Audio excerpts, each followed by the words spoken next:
Assalamualaikum warahmatullahi wabarakatuh. Selamat pagi anak-anakku kelas 7. Di pertemuan keempat, kita masih mempelajari tentang puisi rakyat.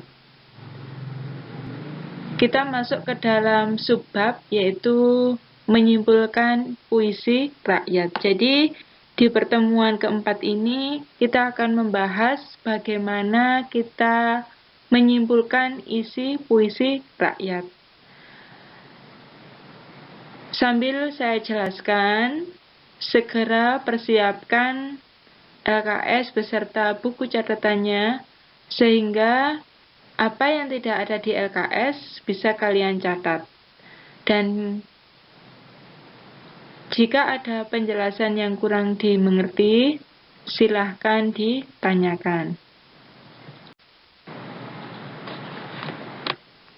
Anak-anakku yang saya banggakan, pada slide ini saya mengulang kembali, puisi rakyat itu berisi nilai-nilai yang berkembang dalam kehidupan masyarakat. Termasuk puisi rakyat adalah puisi lama yang berisi pesan-pesan dan nilai-nilai warisan leluhur bangsa Indonesia. Jadi puisi rakyat itu isinya adalah nilai-nilai atau nasihat yang berkembang dalam kehidupan masyarakat. Jadi dalam puisi rakyat itu terdapat nilai-nilai atau pesan-pesan warisan leluhur bangsa Indonesia. Yang kedua, puisi itu tersebar secara lisan. Pada umumnya bersifat baku atau terikat oleh berbagai ketentuan. Jadi pada zaman dahulu atau puisi tradisional itu jarang ada yang menulis, langsung diucapkan. Jadi tersebar secara lisan. Tetapi sifatnya itu baku atau terikat oleh berbagai ketentuan, seperti banyaknya larik setiap bait, banyaknya suku kata pada setiap larik, ataupun pola rimanya. Jadi puisi pada zaman dahulu berbeda sekali dengan puisi modern seperti sekarang ini. Kalau pada zaman dahulu disampaikan dari mulut ke mulut atau disampaikan secara lisan, jarang ada yang menuliskan puisi tersebut.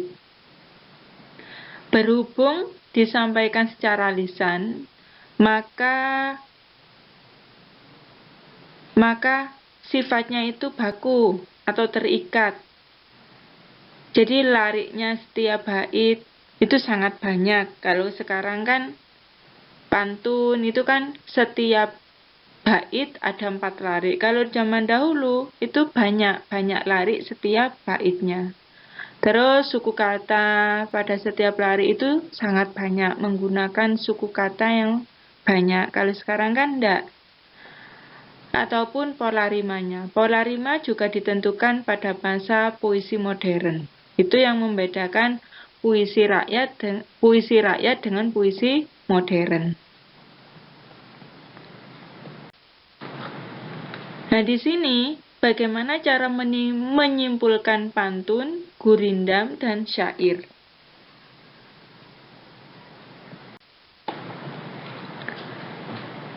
Menyimpulkan isi pantun. Fungsi pantun yaitu untuk mendidik sambil menghibur. Jadi mendidik sambil menghibur. Melalui pantun kita menghibur orang dengan permainan bunyi bahasa, menyindir atau menegur bahwa sesuatu itu kurang baik secara tidak langsung, atau berisi nasihat. Isi pantun terletak pada baris ketiga dan keempat. Oleh karena itu, simpulan yang dibuat harus berdasarkan isi pantun.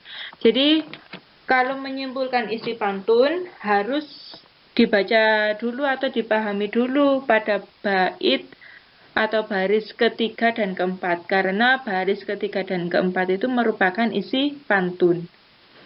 Aspek-aspek yang diperhatikan dalam menyimpulkan isi pantun adalah sebagai berikut. Jadi silakan dipahami ya.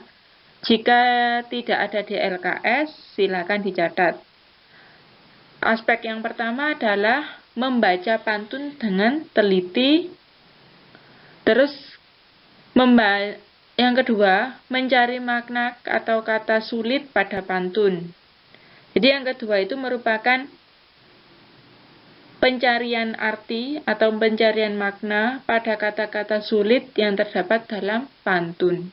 Yang ketiga, menguraikan isi pantun dengan bahasa sendiri. Jadi setelah membaca, mencari kata-kata sulit beserta artinya, kemudian menguraikan isi pantun tersebut dengan bahasa Anda sendiri.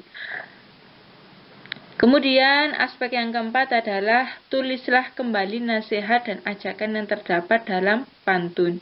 Setelah menguraikan isi pantun dengan bahasamu sendiri, kemudian kalian menuliskan kembali nasihat atau pesan apa yang terdapat dalam pantun tersebut.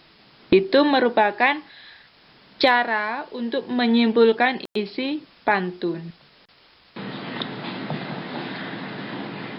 Oke anak-anakku, di slide ini merupakan cara menyimpulkan isi gurindam. Gurindam syarat dengan agama dan moral. Jadi maksudnya syarat itu berhubungan. Jadi gurindam itu berhubungan atau saling berhubungan dengan agama dan moral. Sehingga bagi orang dulu gurindam sangat dianggap penting dan dijadikan norma dalam kehidupan. Jadi pada zaman dahulu itu gurindam itu dijadikan norma atau peraturan dalam kehidupan.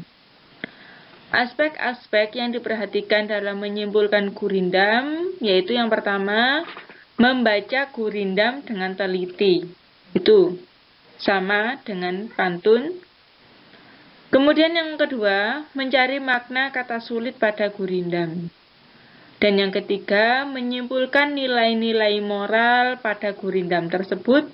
Dan yang keempat, tulislah kembali nasihat dan ajakan yang terdapat dalam gurindam tersebut. Jadi yang membedakan di sini adalah yang ketiga.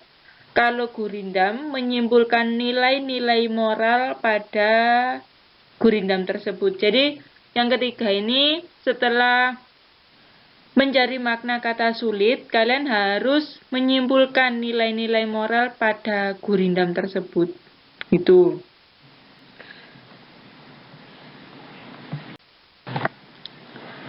Di slide ini merupakan cara menyimpulkan isi syair. Isi pada syair terdapat di semua baris. Isi syair berupa nasihat atau petuah. Jadi dalam syair itu isi terdapat di semua baris. Aspek-aspek yang diperhatikan dalam menyimpulkan isi syair yaitu yang pertama, membaca syair dengan teliti sampai akhir. Kemudian yang kedua, mencari makna kata sulit pada syair. Dan yang ketiga, menyimpulkan nilai-nilai moral pada syair. Kemudian yang keempat, tulislah kembali nasihat dan ajakan yang terdapat dalam syair. Semua aspek cara menyimpulkan mulai menyimpulkan isi pantun, isi gurindam, dan isi syair itu semuanya sama. Yaitu yang pertama adalah membaca terlebih dahulu pantun, gurindam, dan syair yang telah dibuat.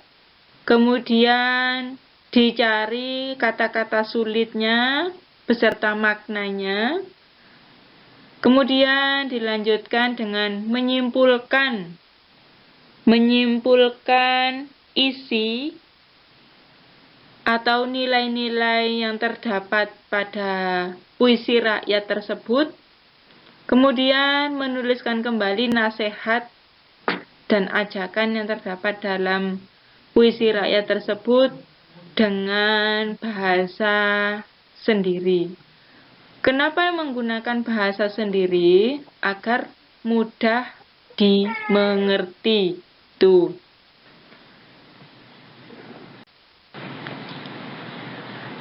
Alhamdulillahirabbil alamin.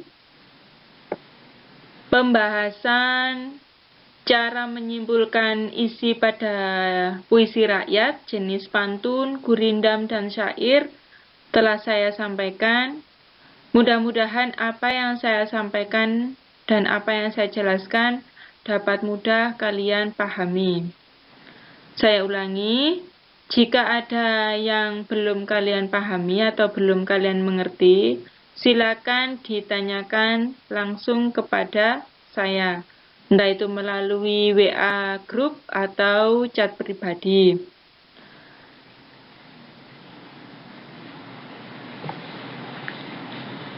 Oke anak-anakku, selalu jaga kesehatan dan patuhi protokol kesehatan yang ada.